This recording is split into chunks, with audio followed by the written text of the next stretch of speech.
In 2600 BC there was a kingdom called Kahndaq ruled by King Anh-Kot. King Anh-Kot enslaved all of his people to find Eternium to create the Crown of Sabbac. This crown would give its owner great power. One day one of the enslaved people found an Eternium stone, but when he asked for a reward he was killed by the royal soldiers. The incident was witnessed by a boy. He thought that the actions of the king and his soldiers had gone too far this time. So he persuaded all of the enslaved people to revolt, and as a result, the king sentenced the boy to the death penalty. Miraculously, during the execution the boy suddenly disappeared. It turned out he had been chosen by the Council of Wizards as the champion, and they gave him the powers of Shazam. With that power, the boy managed to get his revenge and killed King Anh-Kot and his soldiers. Then the scene moves to the present day. Now Kahndaq is being oppressed by a group called the Eternium. One night an archaeologist named Adriana Tomaz is seen entering the Kahndaq territory with her colleagues, Karim, Samir, and Ishmael. They want to find the Crown of Sabbac. Arriving at the mountainous area of Kahndaq, Adriana and her colleagues immediately went into action, Karim waiting outside to warn them if anything happened. After they enter, Karim is surprised to see Samir suddenly falls in front of him. Apparently, it is the work of the Eternium who comes to ambush them. Meanwhile, Adriana and Ishmael find a grave with an incantation written on it. After that, she walks further until she finally finds the Crown of Sabbac. Unfortunately, at that moment the Eternium finally arrives inside, dragging Karim with them. They also capture Ishmael. A panicked Adriana tries to read the incantation she has found earlier. Believing it was the grave of Teth-Adam, she believes him to be the champion from the beginning of the film. After being resurrected, the champion immediately slaughters all the Eternium members there.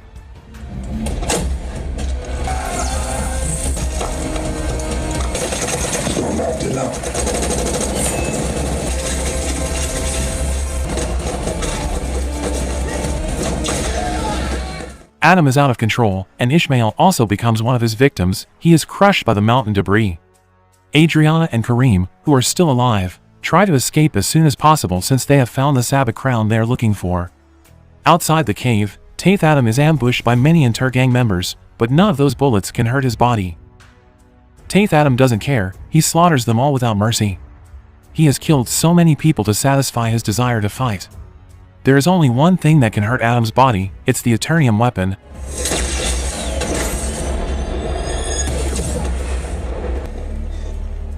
After getting an injury on his body, Adam tries to escape from that area. At the same time, we are shown that Ishmael is still alive and he is actually part of the Eternium. Meanwhile, in the Hawkman's residence, he receives orders from Amanda Waller to capture Adam Tate along with the JSA or Justice Society of America. The members of this group are Dr. Fate, Cyclone, and Atomic Smasher. Not long after Adam finally wakes up, he meets Amon, Adriana's son. Adam is confused seeing the current state of Kahndaq. What has happened? Amon explains that Adam has been buried for thousands of years and he managed to get free after Adriana read the incantation on his grave. Adam is known to be very brutal. He doesn't care if he has to destroy something or kill anyone who dares to defy him. Since Adam has extraordinary strength, Adriana and Amon believe that Adam is someone who can free Kahndaq from the Eternium. Hearing this, the free-spirited Adam refuses to help them. He doesn't think of himself as a superhero. After that, Adam finds a statue that looks like him. When Amon tries to chase Adam, he steals a communication radio belonging to an Eternium member to announce that they have a new ruler. It causes Amon to be captured by the Eternium troops. Adriana comes to save her son, but he is also captured. Adam comes to rescue them. One by one the gang members are killed mercilessly. Then when Adam is about to take down two other gang members, Hawkman and his friends finally arrive. Hawkman immediately saves the people who are almost killed by Adam. Hawkman and Dr. Fate then asked Adam to turn himself in because they deem Adam as a threat to Kahndaq. His raging emotions make Adam always solve problems with murder. His actions are against the JSA principles. Due to their disagreement, Adam has to fight the JSA members, starts from Hawkman, to Dr. Fate, to Cyclone, then Adam Smasher.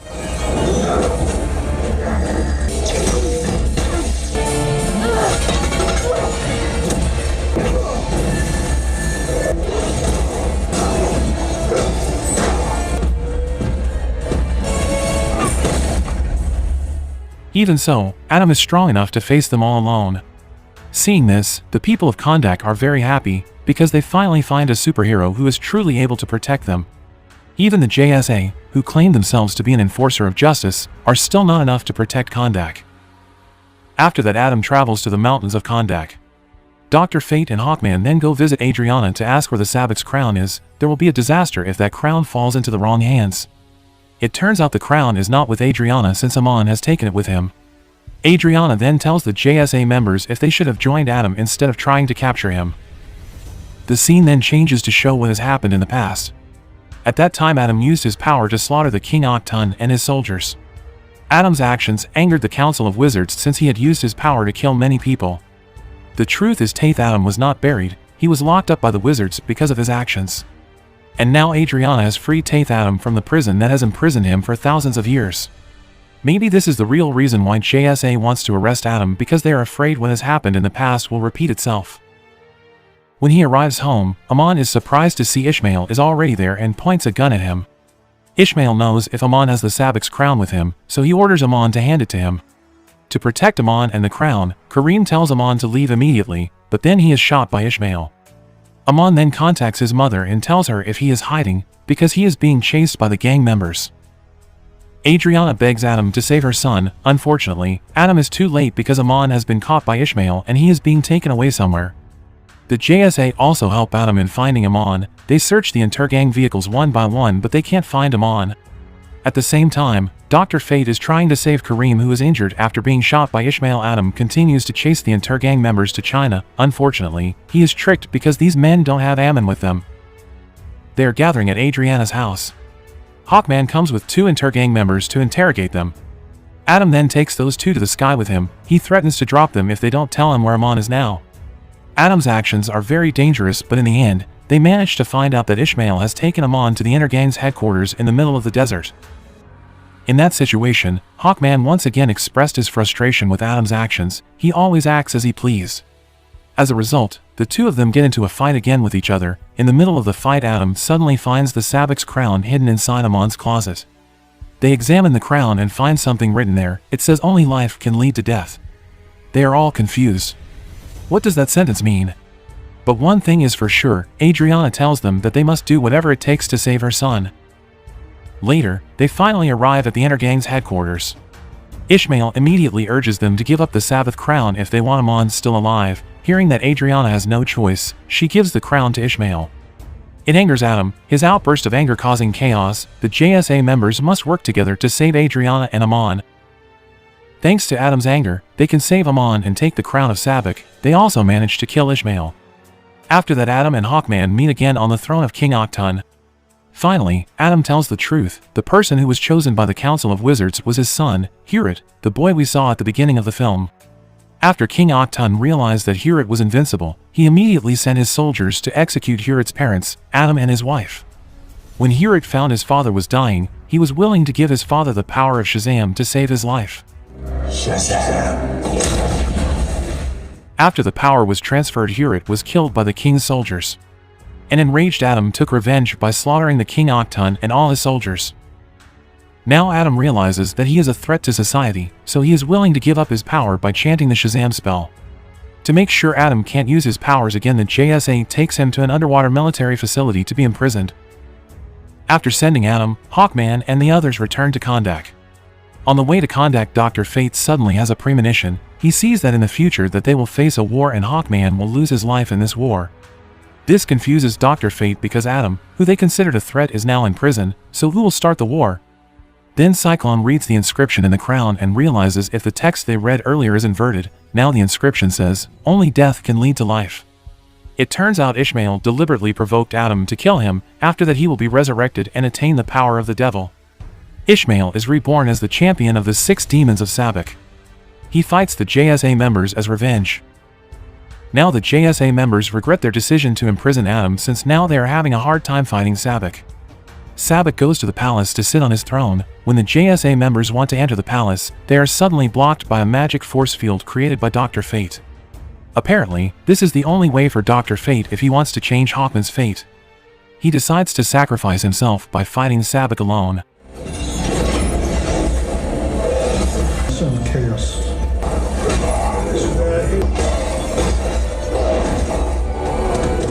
He tries to contact Adam, hoping he will be able to receive his message.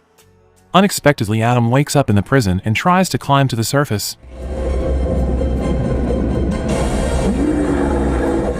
Just when Dr. Fate is defeated and killed by Sabbac, Adam also manages to cast the Shazam spell and regains his power.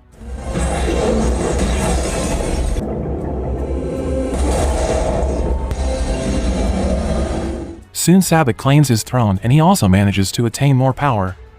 After that, Sabbac summons the demons to help him defeat everyone, seeing that Adriana and Kareem tried to fight the demons, while Amon convinces the citizens to help them. Adam finally arrives there, he immediately rescues the citizens and fights Sabbac.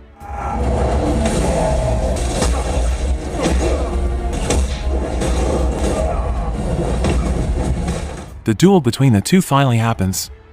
At some point, Adam is cornered, but then Hawkman helps him. Thanks to their good teamwork, Adam manages to split Sabbac's body into two and destroy him forever.